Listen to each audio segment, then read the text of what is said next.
Nah, ini yang tidak diinginkan oleh Islam. Kemudian yang terakhir di sini ada konflik antar agama.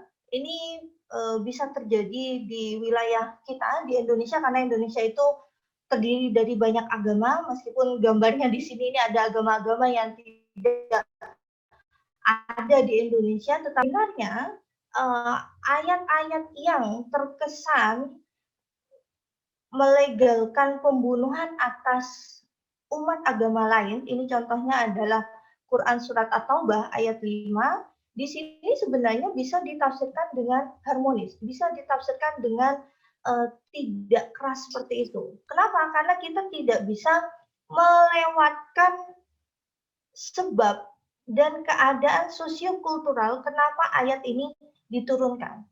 Ayat ini diturunkan memang ada di sini ada kata-kata faqtulul musyrikina haitsu wajadtumuhum.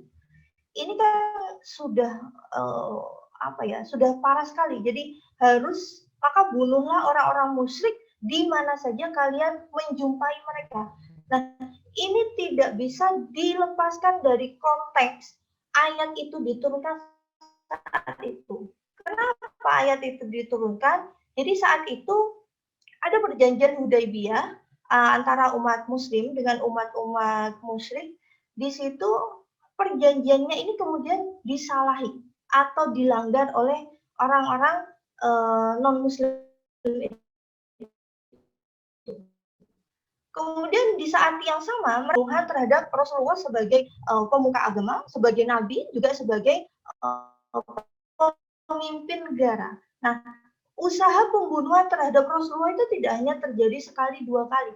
Oleh karena itu, maka penting dilakukan sebuah ultimatum, sebuah apa namanya aturan ketat ya, penerapan kode keamanan yang ketat ketika dalam situasi seperti itu, sehingga di sana ada perintah untuk membunuh musyrikin. Nah, ini kita tidak bisa lepaskan bahwa musyrikin yang dimaksudkan ini tidak seluruhnya, tetapi ada orang-orang yang jika mereka meminta suaka, meminta perlindungan kepada umat Islam, maka kita harus melindungi mereka. Dan ini ada di surat yang sama, sehingga membaca ayat kelima dari surat At-Taubah itu tidak bisa kita hanya membaca ayat 5 saja, harus membaca ayat 1 sampai terakhir surat At-Taubah. Dengan demikian kita bisa tahu bahwa ini konteksnya siapa. Apakah bisa kemudian diterapkan di Indonesia dengan